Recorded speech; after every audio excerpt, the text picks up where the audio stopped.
glad to have you.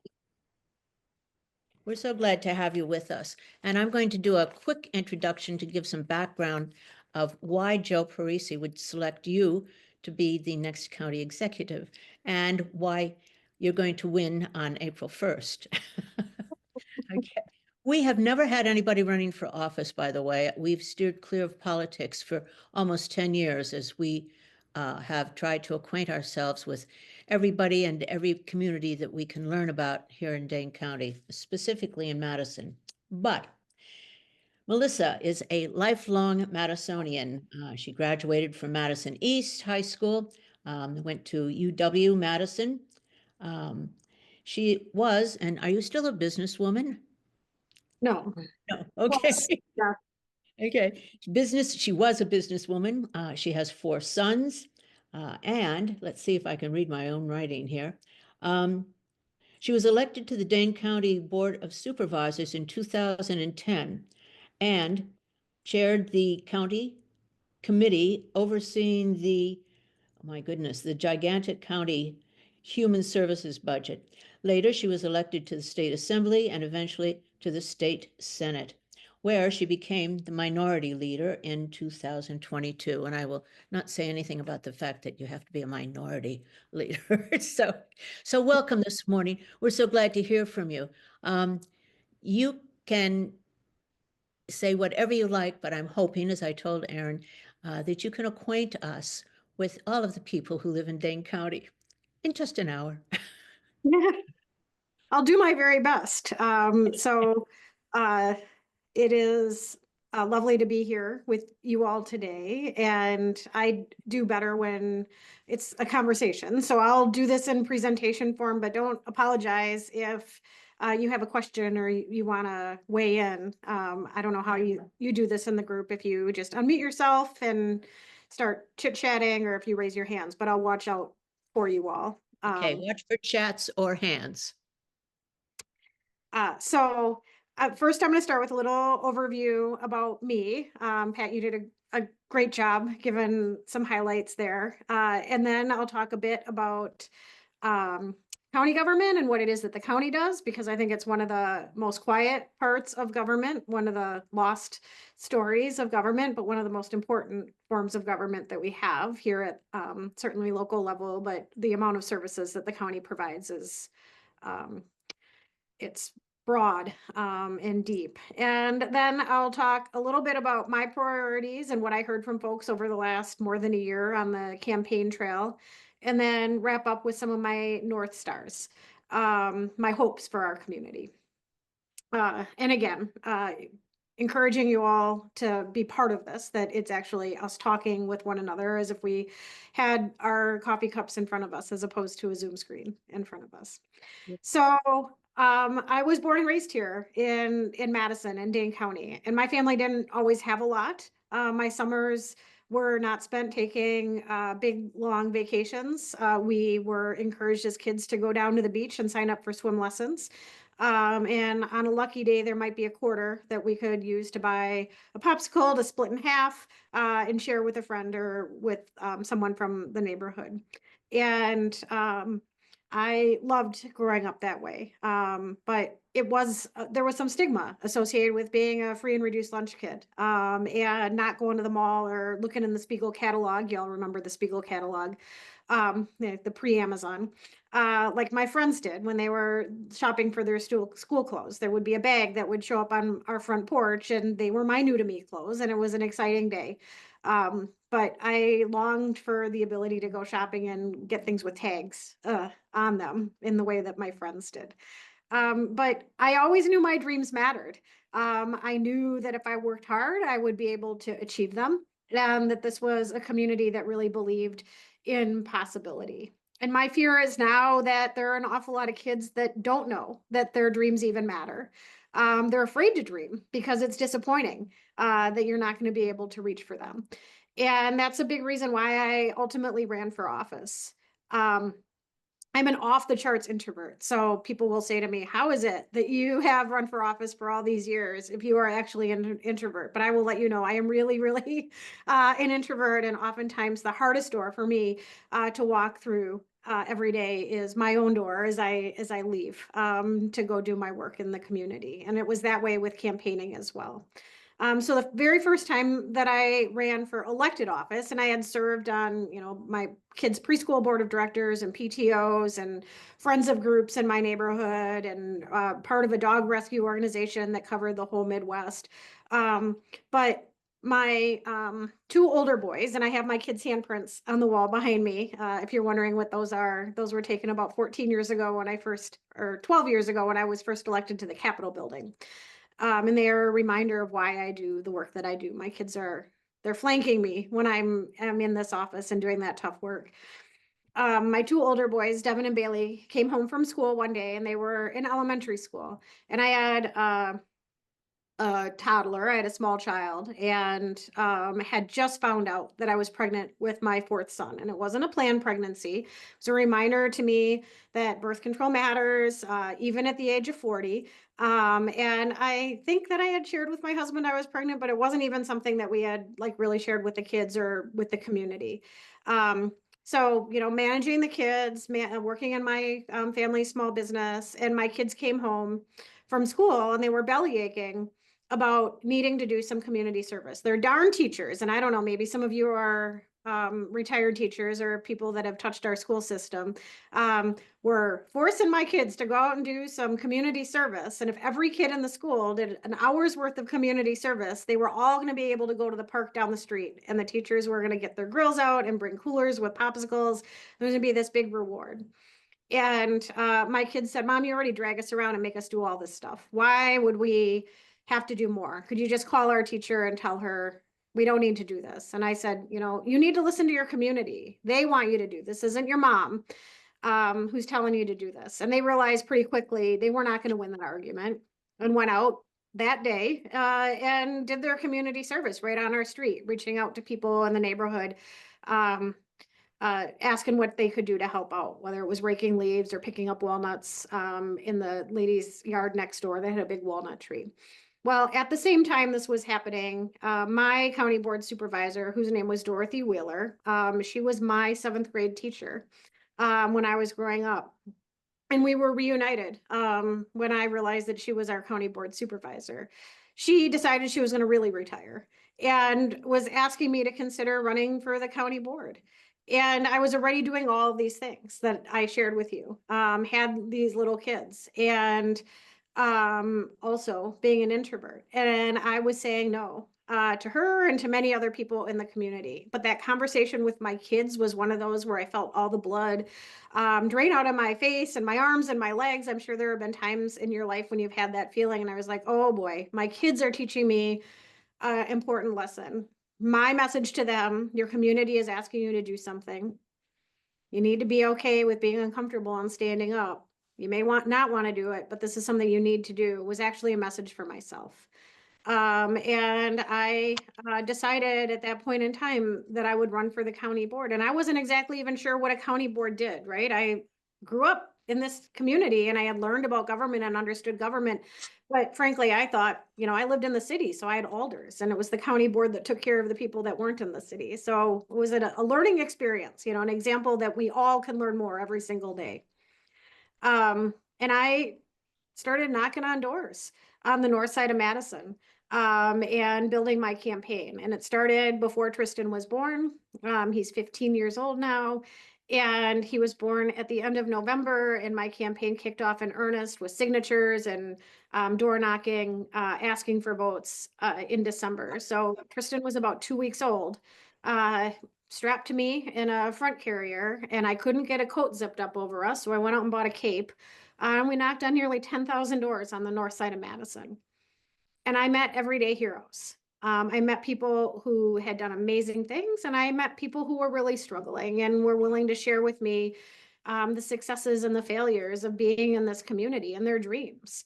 And it was an amazing experience to fall more in love with the community that provided me with the ability to dream and to believe in myself.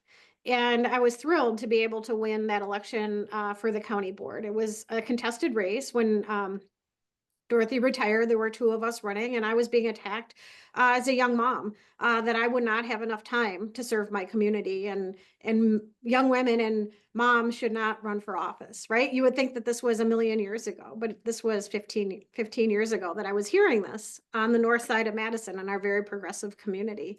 And it just created more resolve for me to lean in and to learn more and to deliver and to show folks that, no one's going to take my motherhood away from me. I will always be a mom to these four amazing boys, but I can also serve my community. And I loved being on the county board and served on the Health and Human Needs Committee, the committee that controls about 40% of the operating budget and delivers services to vulnerable people in our community. And I learned very much that county government and county boards serve people in the municipal areas, and how it is that we do that, and went on a journey to learn about where we have holes in our service model and what are our challenges and where are we doing things really well and how many silos there are as opposed to bridges. And I saw myself serving in county government for quite some time, and mapping out a path to change, so more kids would know that their dreams mattered. And then Governor Walker was elected, and I found myself um, marching around that Capitol building, and maybe many of you were doing the same thing. This time, Tristan was a little bigger, but he was still in the front carrier, and I had little kids bumblebeeing around me, the other boys. And I realized that, you know, there's one thing about um, direct action on the streets, and there's another thing about rolling your sleeves up and getting to work. And this was the first gerrymander in Wisconsin. And Congressman Pocan was leaving the legislature to run for Congress, and there were tight packing of districts into the city of Madison, and the north side was in an area that did not have a returning representative. And it was a tough decision again to think that Capitol building, a place that was a destination on field trips for me as a little kid. I remember the old phone booths that they had with the wooden doors, the accordion doors, and you would be able to go and sit on the little bench. And I remember going in there and pretending to call my friends or to call Santa Claus at Christmas time.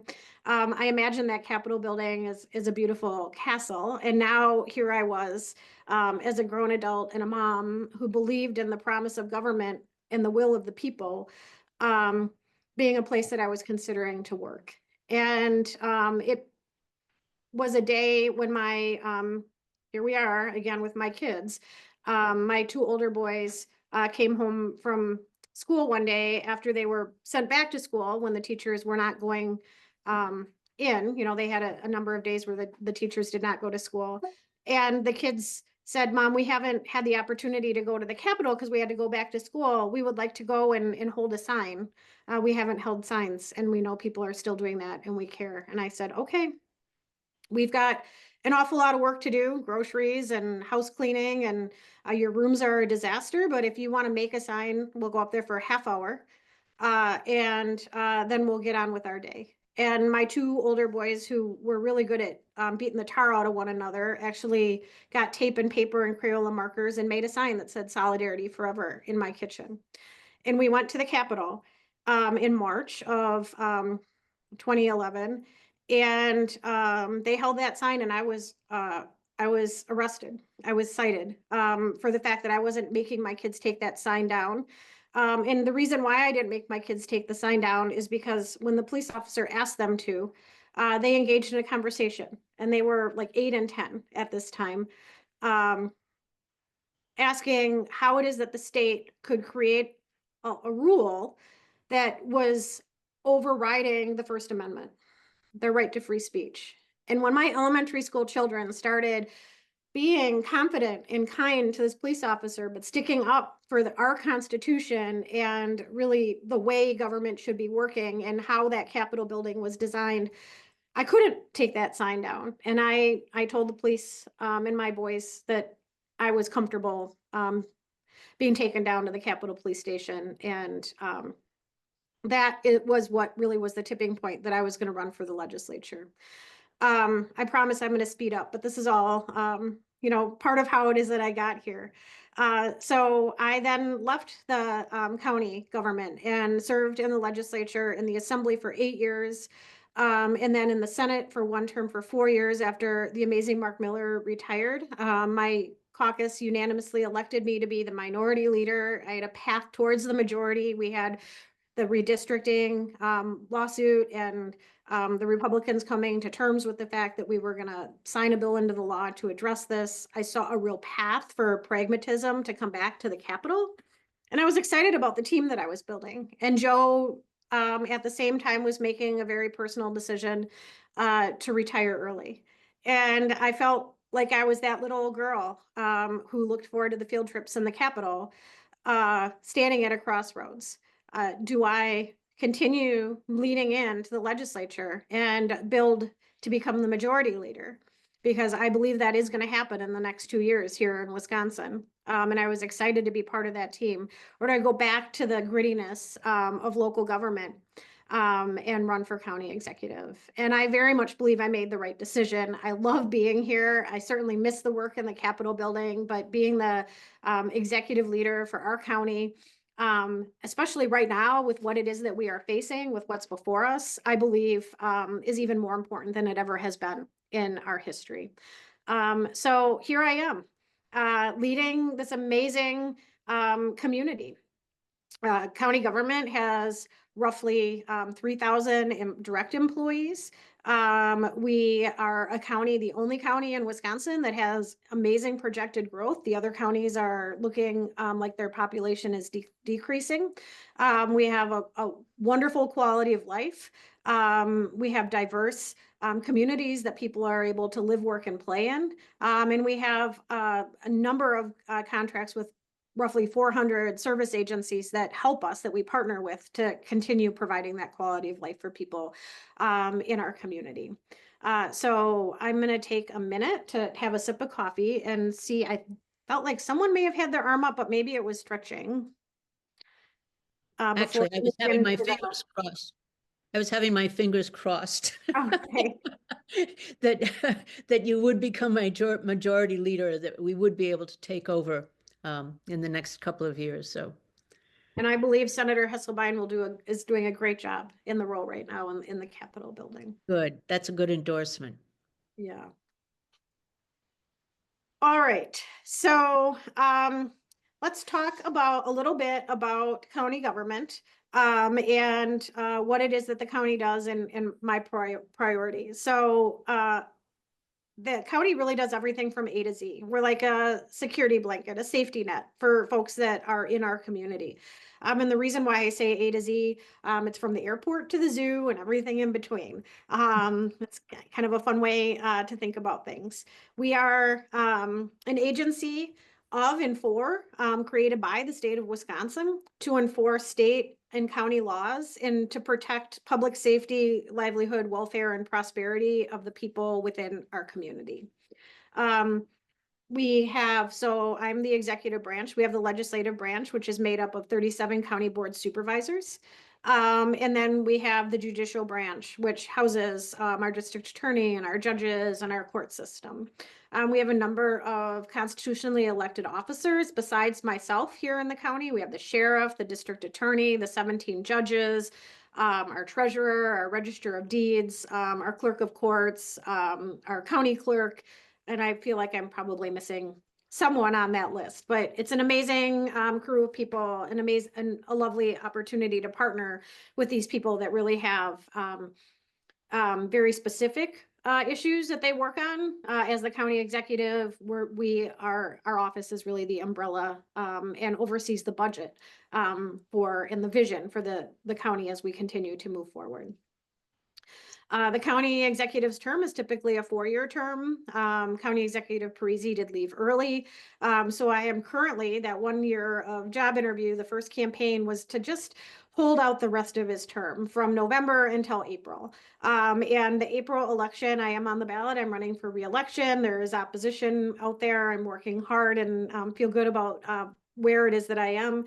But that April 1st election will be a 4-year term then, and then rotate with the spring elections. It's a nonpartisan office. So coming from a very partisan place over the last 12 years back to nonpartisan office is, it changes the way it is that you frame and look at things and how it is that you prioritize taking care of people. But I'm never going to apologize for my values and the values of the community that has elected me to represent them. I'm the sixth elected county executive in the history of Dane County. Most counties in Wisconsin have elected um, uh, elected folks that are the county board hires, not elected. The county board hires people to serve as county administrators, and a handful of counties like Dane County have elected county executives. Kathleen Falk was our first female elected county executive, and I'm thrilled to have earned her support and have her friendship and mentorship as I continue to do this work as well. Our budget in Dane County, a lot of people talk about, how are we going to cut taxes? How are we going to hold our budget in line? When I received my tax bill this year, I paid a little bit more attention to the county line with my new job, and it was 11% of my tax bill went to the county. And we're going to talk a bit about what it is that the county does. But I think for that 11% of my tax bill, we are getting a pretty good bang for our buck in the services that are delivered out to people in our community. The 2025 budget, which was signed by interim appointed County Executive Kuhn before my swearing in ceremony, was a $926 million budget. So just shy of $1 billion. The operating budget, the everyday operations of the county is about 800 and a little over $810 million. And the capital budget, which is our buildings and amortizable infrastructure, was $112 million.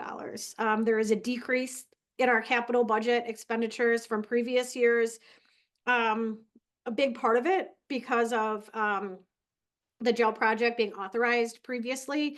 In addition, the operating budget is a bit lower because of the pandemic era money that was coming in from both Trump and Biden. So the tax rate in 2025 actually decreased. It was $2.73 in 2024 per $1,000 of equalized value on your homes.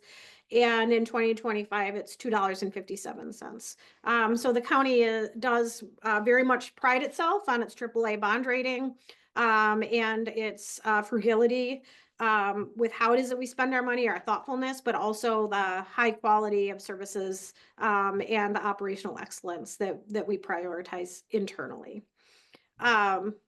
The human services budget, as Pat had mentioned earlier, is about 40% of the annual operating budget for the county. A lot of that is money that is passed through from the state and federal government to be able to provide services, for example, child protective services, addiction services, um, assistance to seniors, or ADRC. And then the next biggest portion of the budget is public safety, and that's about 21% of the budget. So that's the sheriff's department, the jail, the courts. Um, uh, the way we get our money, so that's how we spend our money. The way we get our money is through intergovernmental revenue transfers. So from the federal government, the state, as well as levy transfers from municipal partners, as well as the county tax levy. We have a 0.5% sales tax that we collect here in Dane County as well.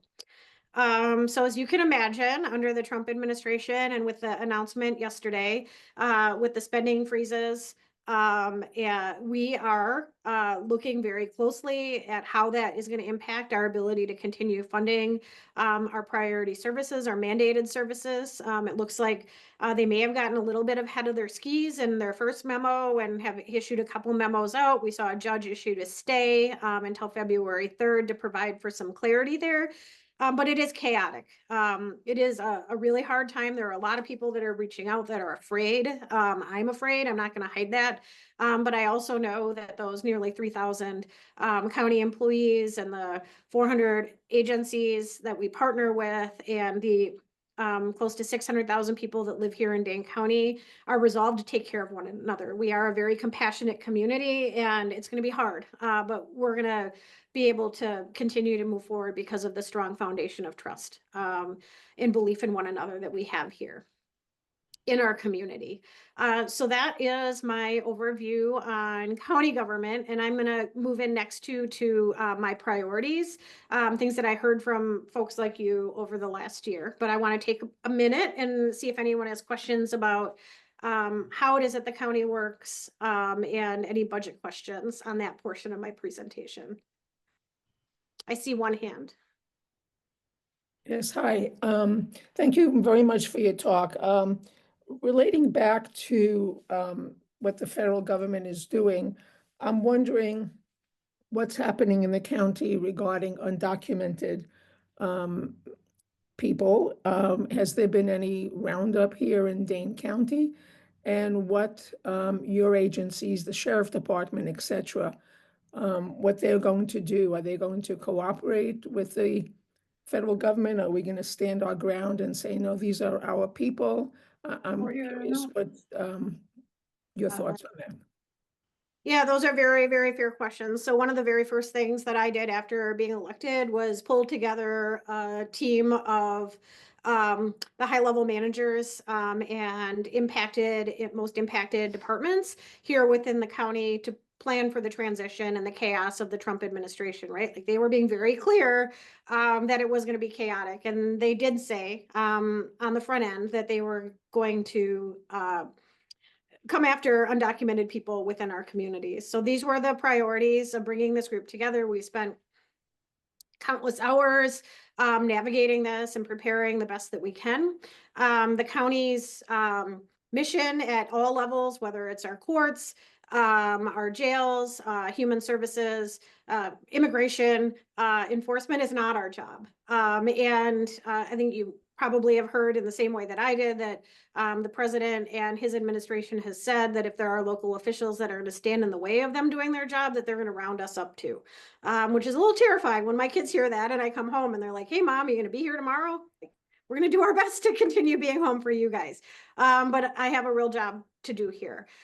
So knowing that that is not our mission, we are not going to be actively part of any of that. We have been watching very closely the roundups. At this point, they have not been in Dane County. There's been a lot of false flags and misinformation that has been shared out there. I encourage folks, if you do feel like there is a roundup or there's a vehicle that's concerning or you're hearing something, folks need to call 911. That would be considered an emergency in our community. I think we would all agree. So we have a process that people report that. If it is not reported through the 911 channels, we cannot go out there and investigate and verify whether these are true facts or whether these are false flags that are being planted to create more chaos in our community. So it is my hope that people have prevailing cool heads, that we trust our government, that we trust our 911 operators and our internal investigations through our emergency management department, as well as our public health department and our sheriff's department and our courts, to be able, in our partnerships with community organizations like VOSAS and Centro Hispano, as well as our many immigrants from Africa and Afghanistan and the Ukraine, right? The list goes on and on. We are a diverse and broad community that we will continue providing truthful information after it has been verified what is happening in our community. So we have worked very closely as far as what it is that I plan to do and the county plans to do, work very closely with our corporation council and that group of people that we have been bringing together since November to make sure that we are providing law-abiding as well as very firm and solid protections for county workers that are in their offices or out in the field supporting people within our communities. We cannot provide legal advice to other nonprofits and other layers of government. But I do know that, we are working very hard to ensure that if there are families that are separated from one another, that we have a plan on how it is that we address a family that may have the breadwinner taken away, and people are afraid of losing their houses, or if parents are taken away and there's a child at school, what is that? How do we take care of that child? How do we provide emergency planning for families in time of chaos? And, it doesn't take much more than these tornadoes and wildfires and these immigration roundups and all this chaos to realize that all of us could do a little bit better, regardless of where we were born and what language we speak, who it is that we love, to come up with these emergency plans for our families. And I've been having to go through that with my kiddos as well. It is a reminder for me in my own family. I know that I've had the opportunity to meet with the Dane County Superintendents Association, check in with a number of different law enforcement agencies, and really the message out there is unified, that we are going to do absolutely everything that we can to protect the people within our communities. Now, if the federal government comes in and it's been called a national emergency, and the National Guard shows up, or Kristi Noem, or whoever from the Trump administration is parading around potentially here, we do need to make sure that people are safe, encouraging. I don't want a Kyle Rittenhouse moment here in Dane County on our watch, right? That does not create more safety when either side acts that way. Again, trusting that we do have that strong foundation and that moral frame of support for one another. I appreciate that question very much. Thank you. And did you have yes, no, I just Marcia. wanted to ask Melissa, does our sheriff and his department receive money from the federal government to check the veracity of the people that they take into incarceration at the jail? Is that what's going on? There were there's a number of different so Kelvin, Sheriff Barrett is his own elected official, and I encourage you all to reach out to him for direct questions to him. I'm not his spokesperson and don't know the ins and outs of his job. I'm doing my job the best that I can. But what I do know is there's primarily two sources of revenue that come from the federal government. One is a grant program that would the county does not engage in, that would notify ICE and the federal government of people that are entering in our justice system, or if we engage with them in real time. We don't do that. Sheriff Mahoney didn't do that. Sheriff Barrett doesn't do that. That is not the priority of our community. There was a Capital Times cover story recently about a grant program that the Sheriff's Department does participate in. That is reimbursement for. We already collect this data. This is data that is available on county websites. Every community has to do this, and it's a reimbursement in the review mirror, maybe 6 months or 9 months ago, dumping the data out back into the community. So there's internal conversations about whether or not it makes sense to continue doing that, but it is not in real time, and it's not directly associated with anyone in our community. It's broad data brushstrokes is from my understanding. But again, I encourage you to reach out to the sheriff. Okay. We are fans of the sheriff. We've had him speak.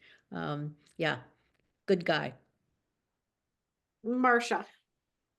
That was a question I had. Oh, I also was wondering if, do illegal immigrants, does ICE have to go through some sort of due process? They can't, or can they just round people up? I mean, is there a way we can say, no, you can't just jump in here and take people?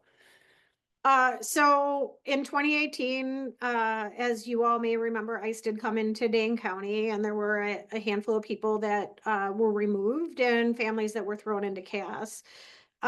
Typically, when one layer of government comes into another layer of government, there's a jurisdictional communication that occurs. That did not happen in 2018.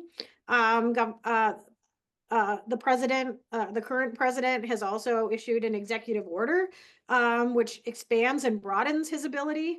So it is possible that it would be military. It's possible it's independent contractors, right? They don't have any rules that they need to follow. And we're dealing with a president that doesn't believe in rules, even when there are rules that we need to follow. So my answer to you is, unfortunately, I don't think that we're going to know that this is happening ahead of time, and that it is going to be done in a very chaotic way. Thanks. I know I'm a ray of sunshine, aren't I? And someday maybe you'll have me back to talk about some major success that we have. Judy and then Barb.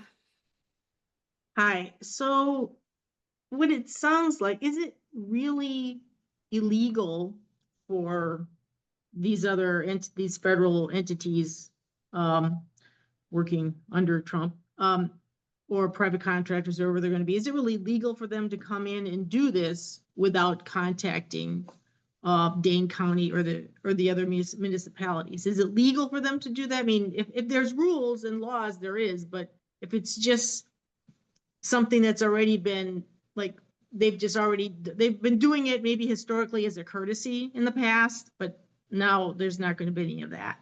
What is it? Do you know?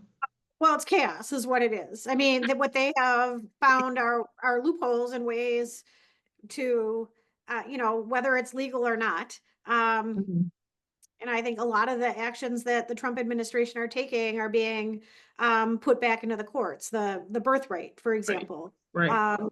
And I am grateful for our courts, and I'm grateful for the ACLU being out there and keeping an eye on all of that. I'm grateful for our county corporate attorneys and the other attorneys that are watching and reading. I am not an attorney, so you put statutes in front of me. I'm like, could someone translate this into English?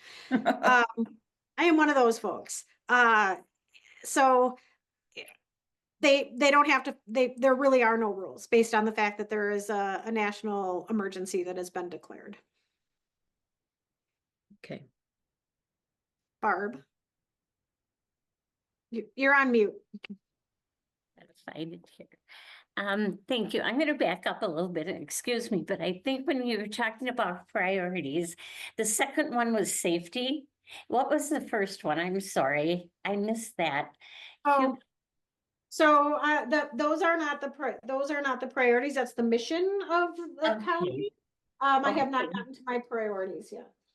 Okay, all right, thank you. But let me see which. I think what you're asking about is this part. The county acts as an agency for the state of Wisconsin to enforce state and county laws for the protections of our citizens' livelihood, safety, health, welfare, property, and prosperity. Thank you. Those are not that, yeah, that's in statute. Okay, All right, should we move on to the priorities? Please. All right, so again, I am so impressed by the amazing staff here in Dane County, the people that come to work every day to make sure that our county is running in the best way possible for folks.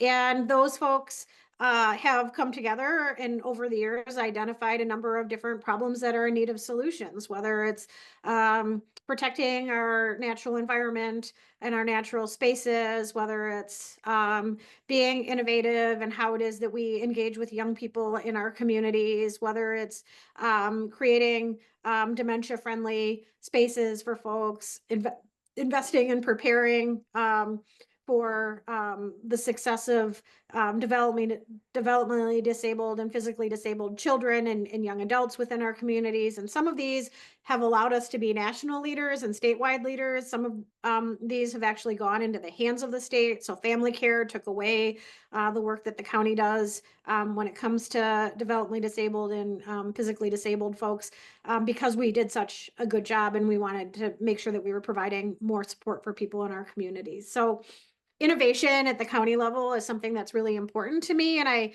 also know that people that live here have a deep resolve for looking to the long as opposed to right here in the short moment. One of the priorities that we have here in Dane County is our environmental legacy. And Kathleen Falk was elected as our first female county executive after being an environmental rights attorney and really put on the map how it is that local governments can protect and preserve our natural spaces. And County Executive Parisi continued marching forward with that work. And I plan to do the same thing as well. So as county executive, I have declared this is the year 2025. We have 25 recreational parks in the county. You're going to see how it is that we can cross-pollinate the different services that we provide here and what it is that we do in Dane County in those 25 different parks. So we're going to start telling that story as an underlying thread. It's important to me that we're taking the silos down and building bridges, and people can understand the impact of the arts in our parks, or the impact of child welfare in our parks, or the impact of diversity in our parks, or what we can do to address climate change in our parks, right? Like all smart zoning. There's a real story to be able to be told there. And continuing that legacy and my commitment to our natural beauty and our public spaces for generations to come. I know it allows my kids to be healthier when they put their phone down and put their Xbox away, and we get outside and are on the natural trails. And my dog Libby loves to be out there with us also. So I'm grateful for the amount of dog parks that we have in Dane County. Secondly, we need to really stop talking and take action on addressing behavioral health and addiction concerns here in our community. We are going to work very hard to tackle the opioid crisis head on. We're going to set ambitious goals. We've received settlement money thanks to Attorney General Josh Call and the work that has been done for so many people. That money is tied to the fact that many people have lost their lives in the struggle with addiction. And I lost my younger brother to a fentanyl poisoning overdose during the COVID pandemic. And I don't say that to be ask for sympathy. I say that because it's a fact. And probably some of you on the Zoom with me today have similar stories. In addition, behavioral health is something that we need to talk more about. We need to reduce the stigma. We need to have a robust system that meets the needs of everyone, not just folks in the center, the urban center of Dane County, right? Dane County goes all the way out to the edges of the borders, from east to west and north to south. And we need to make sure that we're meeting the needs of all people when it comes to behavioral health. And that, when someone is ready to navigate sobriety, that they're not told that they have to wait, and that we're doing everything that we can on the front end to prevent people from walking in that path of addiction. So that would be my second priority. The third one is reforming the justice system. We are working on the previous county executive, Joe Parisi, and the county board did navigate a decades-long struggle to figure out what to do with our jail here in Dane County. And right next door to me, they're working on building a new state-of-the-art facility that we hope provides the opportunity for healing and actual reform, and gives people a true opportunity to have justice after they make a mistake, and also holds folks accountable to the point that people who have been victims of crimes feel that they are able to navigate what it is that they experienced, and they're more whole. It is vitally important that our justice system is just. We have egregious racial disparities in Wisconsin and also in Dane County. We need a system that provides humanity and dignity to people, so that, again, we talked about dreams at the beginning, so that even if you did make a mistake, you can dream for a time that you're able to be a good parent or a good employee, a law-abiding citizen within our communities. And we know what it takes to do that, based on research and actions from other communities and what we have been able to do here in Dane County. But we need to make sure we're meeting everyone's needs and doing as much intervention as well as prevention work at the front end. I know that public safety is defined very differently by different people. Over the last year, I've heard for some people, public safety means more sheriff's deputies and police officers. And for other people, public safety means I don't want to see that car in my neighborhood. It makes me uncomfortable. So figuring out how it is that we weave those needs together and really provide that robust opportunity of safety and security for people is vitally important. We have already started reconvening a group called the CJC, the Community Justice Coalition, that has judges, the district attorney, county board supervisors, the sheriff, myself, the chair of human services, the chair of the public protection judiciary committee, community advocates, people with lived experience, and we meet on a monthly basis to figure out how it is that we bring those silos down and provide true supportive services for folks and real justice and safety for folks. So I'm excited about that work. The fourth would be investing in and driving economic development.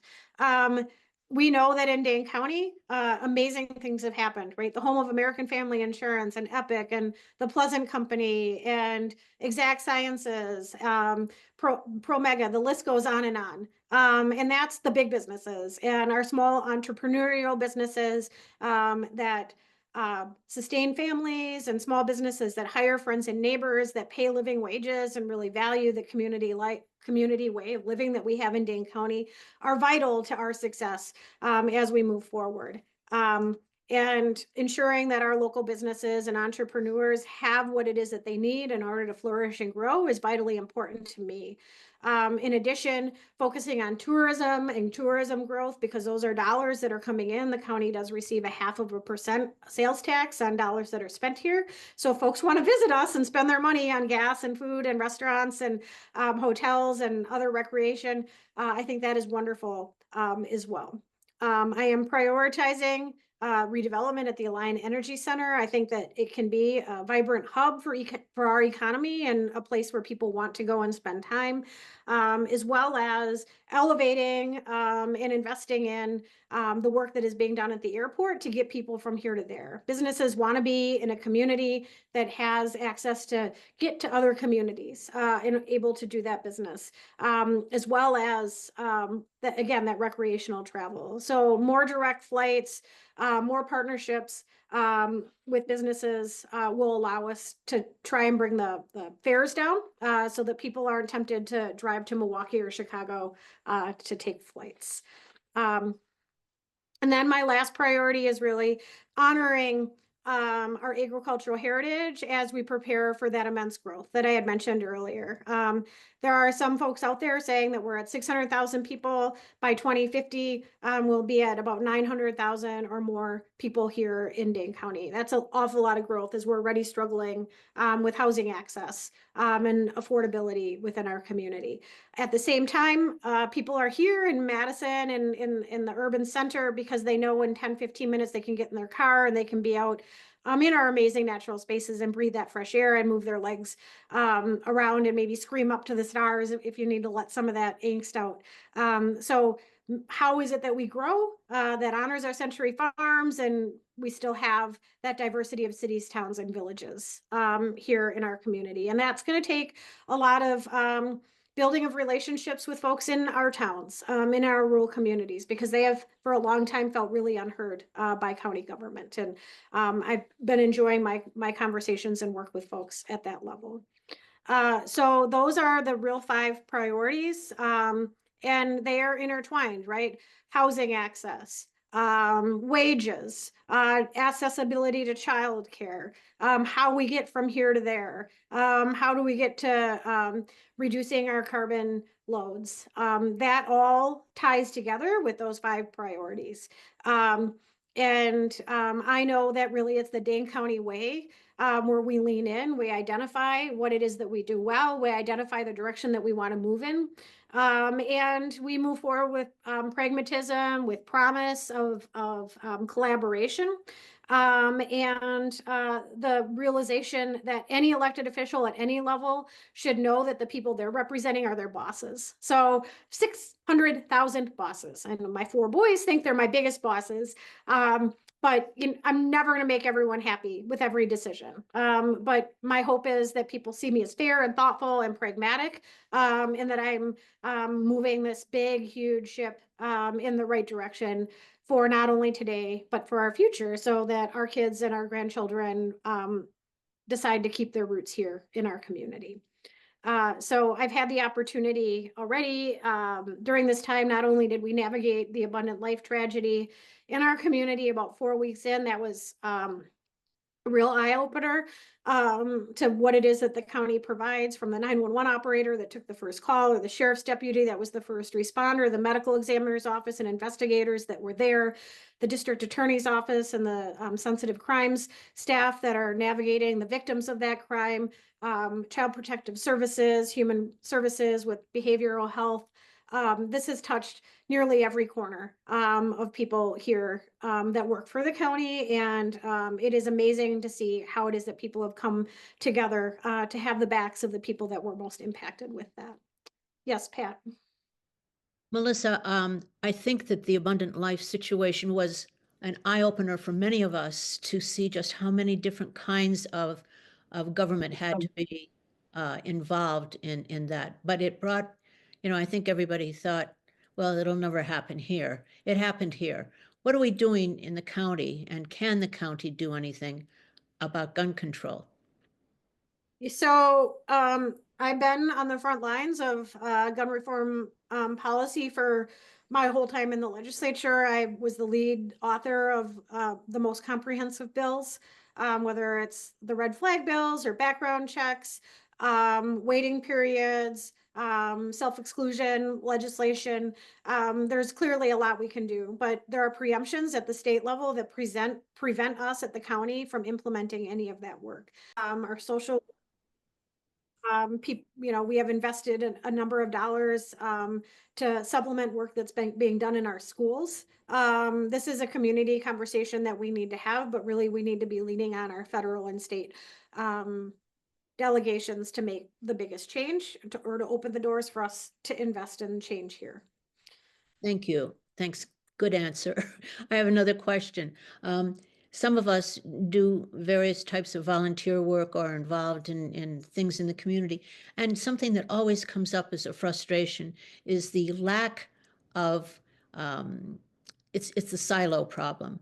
How so many of the different departments, so many of the different agencies it isn't that they don't cooperate with one another. They don't even know what one another does. How do you go about making that not an issue? Yeah, so I'm not sure how it was done before, but we have dozens of departments here within the county, and I have, whether it's the Human Services Department or the Public Works Department, the 911 department, right? So I have a monthly meeting with each of those department heads, and we're working very hard to bring those silos down to help people understand what one another does. And then it's those folks' job to bring it back to their managers, deliver that message and that vision to the managers, and the managers bring it down to the folks who are most on the boots on the ground. And I'm working very hard to get in to the rooms with county employees at all different agencies and all different work to be able to cheer them on and let them know that, I want to break down even that structure, right? I want our most on the ground workers to feel comfortable reaching out to me. I want managers to feel comfortable reaching out to me, as well as having those regular check-ins with our department heads and bringing them together in a collaborative space. But then we also have the challenges of municipal government, state government, federal government, right? It is a challenge. There are a lot. It's like government is like an onion. You roll one layer back, and there's another one there. But I think there's real opportunity for cross-pollination. Government does. Great. Barbara, Thank you for making that a priority. It's one of my bugaboos. Yep. Barbara. Hey, Barb. Thank you so much for speaking with us. You're an amazing woman. I'm so impressed. My question is about infrastructure, with the full caveat that it's chaos and who knows what's going to happen. Is Dane County in line for any significant investments in infrastructure from the federal infrastructure programs? So I actually have a meeting with the state of Wisconsin interim DOT secretary. I believe it's coming up this week. That I think is one of the areas that it is helpful to have the partnership of Governor Evers and in his administration to be able to go up the chain. Having Sean Duffy, whether or not he's our first pick, he's a Wisconsin boy, and I would be hopeful that getting those infrastructure dollars in for our roadways and our bridges would be more helpful. I know Senator Baldwin has been working closely with him as well. But when it comes to other pass-through money right now, with the Trump administration's order that came out on Monday, that we're continuing to navigate through partnerships for larger projects, buildings, and additional development, I think you can see. Certainly we're working as hard as we can and had been before all this was announced to figure out, are there more pass-through dollars, more grants and opportunities that we can bring money in to supplement the work that the county does to take some pressure off of property taxes. You'd mentioned the priority around the airport and transportation, and I go right to trains. It's like, where's our intermodal transportation, so that we could be taking trains easily to Minneapolis and Milwaukee, Chicago, but thank you 100% very agree. much for Governor all you do. Walker, unfortunately, tanked that one. We were in line 12, 13 years ago to receive money for train expansion here in Wisconsin. And, the RTA bill through the legislature, allowing local governments to partner with one another to create regional transit authorities as opposed to municipal Hang up your vest. transportation was also taken away by Governor Walker. So as the question with Pat about guns, many of the things, Barbara, that you're talking about are things that our Republican delegation in the state Capitol building are preventing Dane County from leaning into, and they are priorities of mine. I've talked about it pretty publicly, but especially with Trump out there doing what he's doing, I think it's going to be even more challenging for us to get an RTA or to expand the trains. But, we've got the private sector, Amtrak, who is committed to having more ridership and train opportunities coming through Wisconsin. And, let's celebrate what it is that they're doing there until Thank we can. Yeah. Good. I Anybody? realize time is pretty tight here. At this point, we're getting close to 11. So I do want to make sure that you guys do know I send out a pretty robust email every other Friday. So this Friday we'll be sending one, and then 2 Fridays after that. And this is something that we did in my Senate office and my Assembly office. We're continuing to do here. It was very well received. To tell the story of what county government does and also give you guys a peek behind the curtain of what it is a day-to-day looks like for me and the work that we're doing for Dane County. So if you are not receiving that email update and you want to receive it, if you were send an email to my office at county.executive@danecounty.gov. And I'm not sure if you have a email that you guys can all share that out, but I'll say it again. It's county.executive@danecounty.gov.